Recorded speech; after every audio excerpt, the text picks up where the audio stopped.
Hello, everyone. Thank you for joining us today. Today we are going to be unlocking the secrets of credentialing, and myself, Natasha, and Brandy are going to be leading the webinar today. And what we're going to be covering today is understanding the intricacies of insurance credentialing. We're also going to be reviewing some strategies to expedite the credentialing process. We want to give you guys some insider tips for avoiding some of the most common roadblocks that you might come across when credentialing, and helping you leverage credentialing to grow your practice and increase profitability, as well as some of the best systems for maintaining compliance and staying up to date with regulations. My name's Natasha Viertz. I'm the executive director here at Target Coding, and I have been helping offices for over 17 years here at Target Coding, not only with credentialing, but also HIPAA compliance and many other services that Target Coding offers as well. And I have Brandy with me, which I always love doing webinars with her because she is like a wealth of knowledge, and we both kind of started in the chiropractic industry around the same time. So I'm gonna let her introduce herself and all of her wonderful qualifications. Thanks, Natasha. So my name is Brandy Brimhall, and I got started in chiropractic in 1999, and it was back then and all the years since that I have been on the pathway, largely speaking and writing and working in areas of the revenue cycle system. And you can see there on the screen my list of credentials, all related to coding, billing, collections, and auditing and credentialing. And certainly credentialing is one part of in fact, one of the fundamental parts of the revenue cycle system that we're going to be discussing today. And one of the things that Brandy and I, the reason we are so passionate about credentialing and we joined forces with this particular topic is because working as CAs in the industry, we know that this can become something that can become overwhelming for offices, and also understanding enrollment and the process can be very confusing at times. And it can also hold up payments and create a lot of other problems that trickle down within the organization. So Brandy and I really wanted to put this webinar together to help highlight some of the things with credentialing to maybe ease some of those pain points that you might be going through, or just clarify some credentialing basics so that when you are going through the process, you can ease some of those pain points. Because a lot of the times the people call us when they've gone through the process or there's a mess to be cleaned up. And so we want to try and help you kind of start things off fresh and in a good way so that you can track this and understand it in a more detail. So today we're going to highlight a little bit of the importance of credentialing and enrolling a chiropractic practice. I mean, I'm sure Brandy is going to highlight a bunch of reasons why, but I will say that a lot of times when people come to me, they don't realize that with credentialing, and so it's very much a way of being vetted by the insurance carriers. And a lot of offices will say, well, I'm going to be out of network and primarily cash, and so I don't really need to deal with credentialing. And that's not necessarily always the case, right, Brandy? That's exactly true. And really credentialing it's a screening process, and then the enrollment process is the process that you go through to be approved and accepted to submit as a network provider to those particular networks and payers. And even as an out-of-network provider, oftentimes some level of enrollment or registration is required for you to be able to submit claims. And so credentialing and enrollment, you almost have to look at it like if you were building a house or building a structure, the very first thing you're going to do is to pour the foundation. And credentialing and enrollment is really that foundation that needs to be poured so that you can properly navigate and communicate with your third-party payers. And it's so important because this is really the first part of the revenue cycle system of your practice. And if this isn't in place properly, it's definitely going to make a big impact to your collections and certainly your patient relationships as well. Yeah, I agree. I think it's also important to understand that there are strategies to make it easier to expedite credentialing. And one of the things that I can definitely say that most offices run into is, one, if it's been over many staff members not knowing the access to the portals that you need to get into to update your information or change information. That's normally where I see a lot of pain points and roadblocks, is just not even being able to get into the systems that you need to be able to get into. Another issue I see a lot of the times is offices not gathering all the appropriate information or having all the appropriate documentation that they need to complete credentialing. Brandy, do you find the same roadblocks in a lot of your offices when you're working with credentialing? Absolutely. In fact, a vast majority of the clinics that reach out to us for credentialing have come into roadblocks from other angles as well. And one of them being, hey, we've tried to do this ourselves and we don't understand what went sideways and what happened. Or we found a company online that said that they could do credentialing, but we haven't heard from them. We don't know what's been submitted. Our claims are still being rejected or denied. We don't know what to do, and we're losing money like crazy. And so our company, Rapid Credentialing, along with Target Coding, has put forth a great deal of effort, because we come from clinics as well, and we know how important it is to make sure all of these pieces work as smoothly as possible, as quickly as possible. And so we have, avoided all of those roadblocks by just simply knowing what they are, but certainly having experienced them ourselves as well in years past, as we have navigated the credentialing processes previously.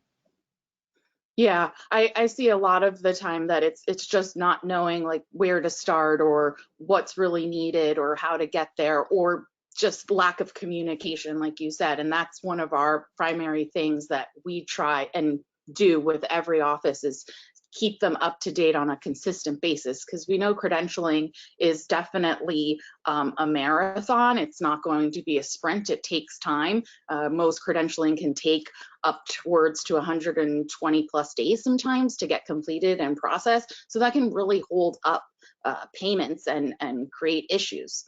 So that kind of leads us into increasing practice growth with credentialing.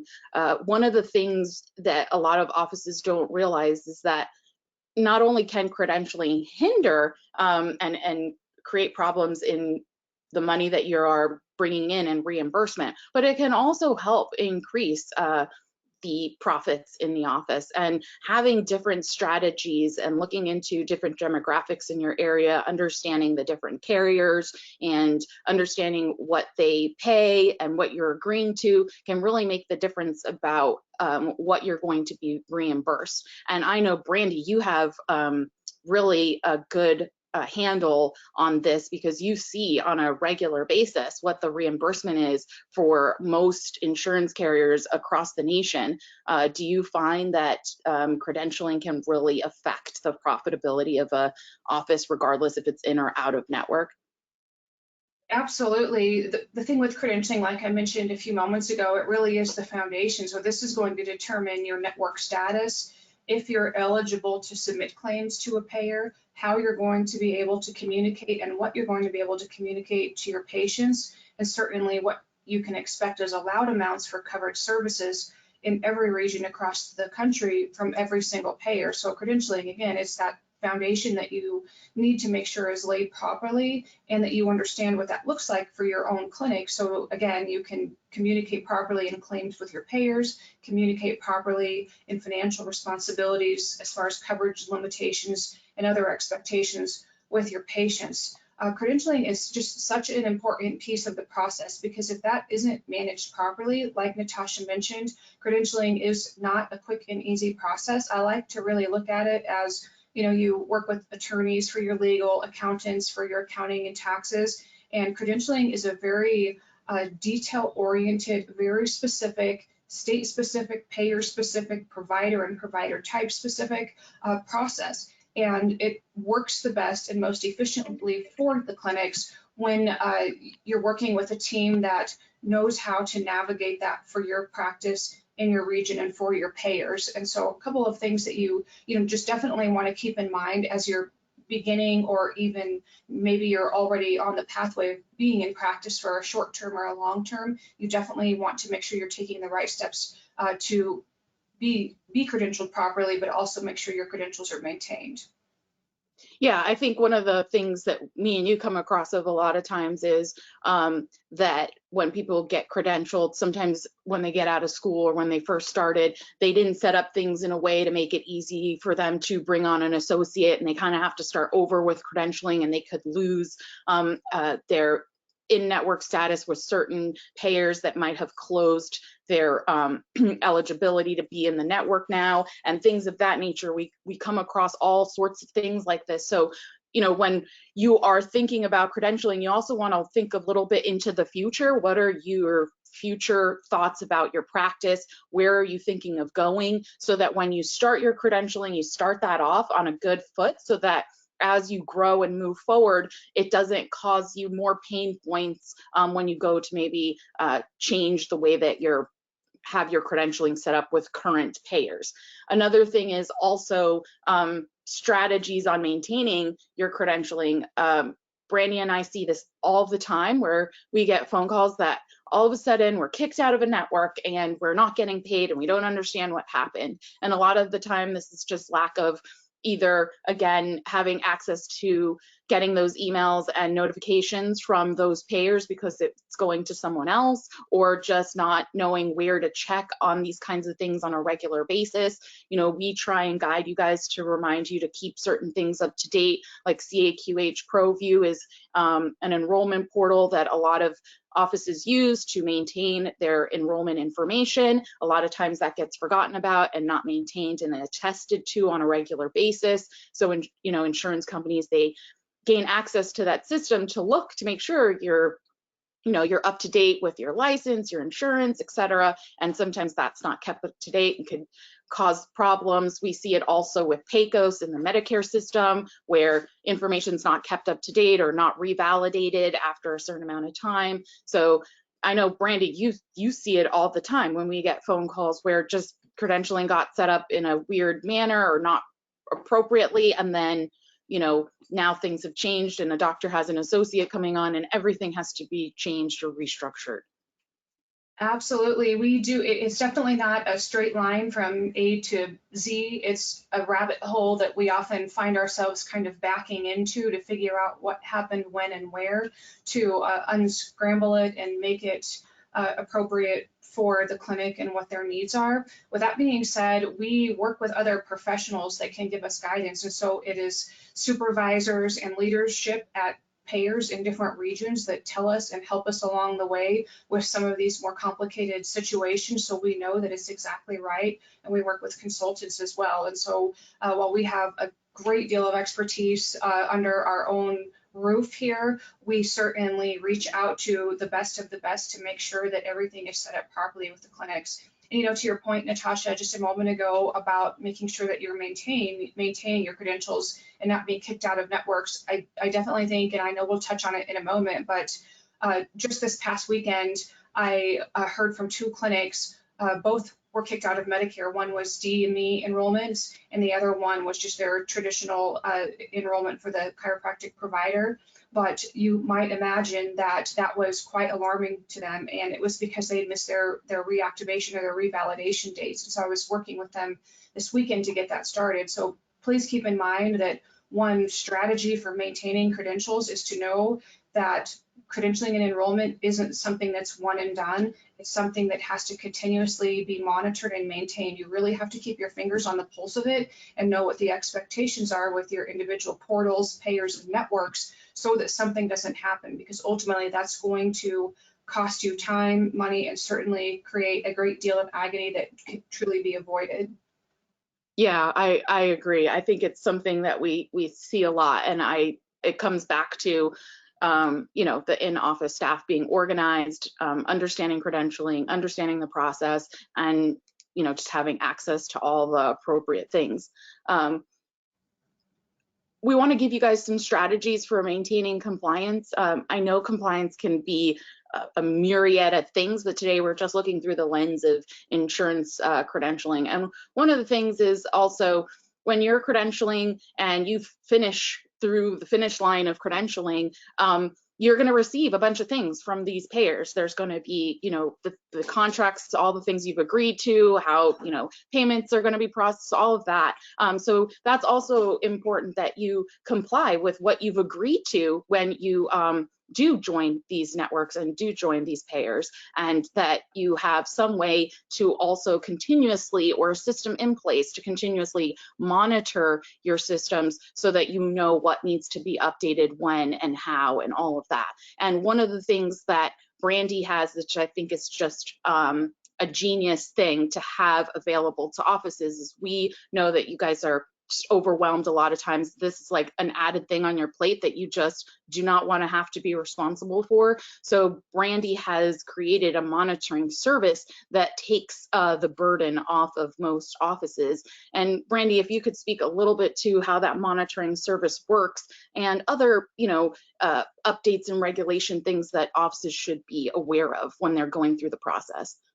Absolutely. And I'll start, kind of in the way back when is in our chiropractic clinics or multidiscipline clinics, we know that, these are small to mid-sized facilities, in some cases, multiple facilities in multiple locations. And the staff people, the office managers, whomever is responsible for these types of things, tend to wear a lot of different hats. Been there for a long, long time. And when you're doing that, it's easy for something that's not right in front of you to slip through the cracks or get set to the side.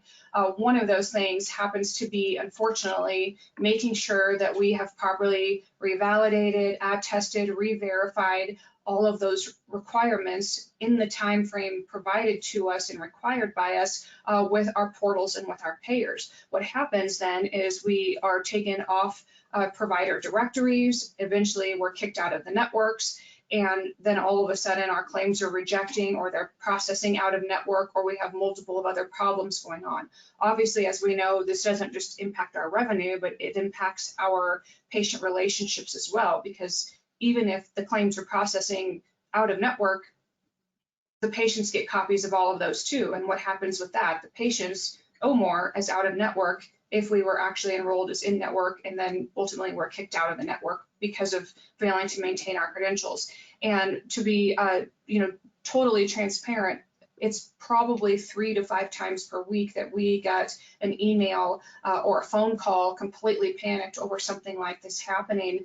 And it does take you really right back to the starting line in many of those cases, depending upon the situation. So with the monitoring, what we do is we gather all of this information from the clinics. We already know and have in our software the requirements for the revalidation, attestation, verification dates, and then we pull that data for every individual provider, every individual group facility, and we program that into our software, so we're able to keep up with all of that and make sure that the credentials are maintained, that the information is always current, the revalidations and all of that, those types of things are properly submitted and approved. And then we let you know in communications that we send by email, just so that you can really keep your fingers on the pulse of that without having to wonder or worry about it. So it's, we're part of your team in that way, in making sure to keep those things moving along, so you all can do exactly what you do best, which is those patient facing and caring for the patients and everything under the roof in your business that is needing your attention as well. Yeah, I think it's a great service because there's so much going on as a CA. You're just juggling so many things, and especially for smaller offices where CAs just, are overwhelmed with so many other job responsibilities, and a lot of offices can't just have somebody dedicated to this. So I think it's a great way to just alleviate that pain point for offices who just can't handle that type of a workload. Absolutely. Well, one of the things that how we can help you is, Brandy and I have joined forces to provide credentialing services, not only for chiropractic offices, but multi-specialty practices. And we've also can help with DME. I've had a lot of people contact us also about wanting to learn more about getting DME credentialing. So we can help with that now. We specialize in basically helping you with any credentialing needs, right, Brandy? I mean, there's anything under the credentialing umbrella we can pretty much do.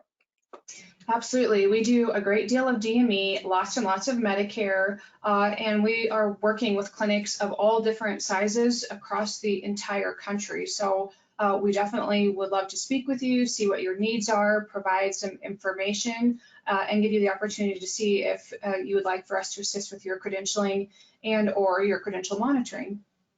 Yeah, and not only credentialing and do we offer, Brandy and I help with account receivables. So if that's a pain point that you're having, also alleviating maybe some billing issues that you might be having in the office. So anything that you need assistance with, you can always set up a free consultation with us. We don't charge to talk to you. If you just want to have some questions answered, learn more, kind of understand the process more, Brandy and I are here to answer your questions. That's what we do. We're here to help you guys, give you as many tips as possible, and just kind of make your road to these different types of topics or issues that you're having in the office a little less painful. So just in closing, is there anything that you wanted to add, Brandy, before we let everyone go today?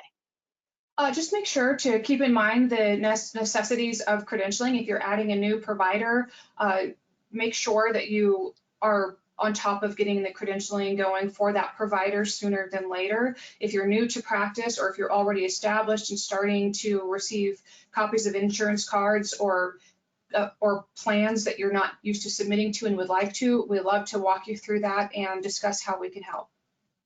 Definitely. And if you guys need to reach out to us, not only can you schedule directly with, clicking on the QR code here or scanning the QR code, but you can also email us directly, give us a call, text us. Brandy and I are happy to answer questions through text, through email. So feel free to reach out to us in the best way that's easier for you. We're here to support you. Thank you so much for your time today. Have a wonderful day.